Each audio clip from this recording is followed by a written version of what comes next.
por sorte, nós temos muitos professores que têm uma identidade, têm uma identificação muito grande com a causa com o assunto do DKC. Né? A gente sabe que muitos professores de diversas áreas, né, professores de matemática, de língua portuguesa, estão a par da causa do assunto do DKC, então eles poderiam muito bem trabalhar essa questão do profissional da área de educação. Então eles poderiam muito bem estar levantando sugestões da mesma maneira que lá no Japão está acontecendo. Se lá no Japão está sendo feito trabalho, né, a professora é um exemplo, muitos pesquisadores que vão para lá é um exemplo disso, por que não aqui no Brasil?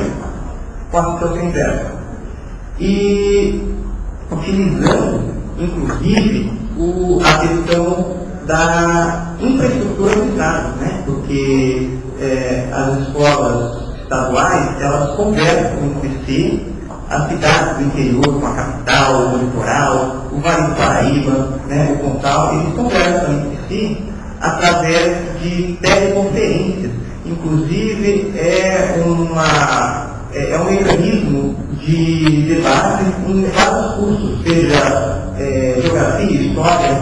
Então, existe essa possibilidade para que você debata esse assunto.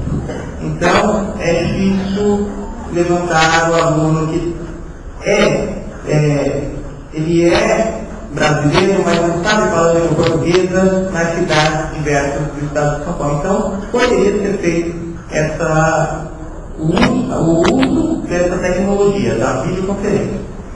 E também foi falado aqui na questão do fórum da promoção do intercâmbio. Isso aí, todos mencionaram aqui a questão de se fazer um intercâmbio cultural, não somente um bolsista que vai fazer uma espécie de turismo, que não tem nenhuma identificação com a causa, com os problemas relacionados ao DKC, mas esse bolsista poderia muito bem ser um professor que conhece a realidade da escola, que conhece a realidade que acontece no Japão, porque poderia ser um descendente ou não, mas poderia trabalhar e ter um retorno, porque muitas vezes a gente sabe de casos de pessoas que não trazem um retorno, e é um investimento razoável. Né? Se a gente for parar para pensar, o valor que o bolsista recebe é um valor razoável, levando em consideração que ele está pesquisando, e isso é muito interessante para ele, porque é um investimento cultural. Em primeiro lugar, ele ganha. Em segundo lugar, ele também oferece à sociedade, tanto a brasileira quanto a japonesa. E eu concordo com a palavra da professora de que não é justo que um bolsista tenha um domínio em inglês, em japonês, sendo que, na verdade, ele tem uma boa intenção. Então, o que acontece? Ele quer ajudar, ele conhece casos de parentes, de amigos, porém, ele não tem domínio em inglês. Então, é isso que pega.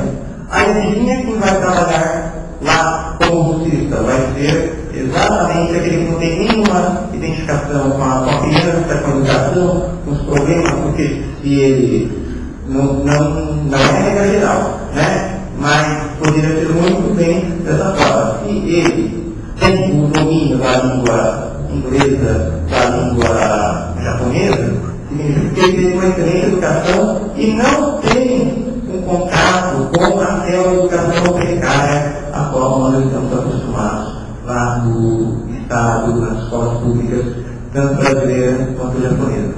Eu acho que seria isso. Eu agradeço a oportunidade.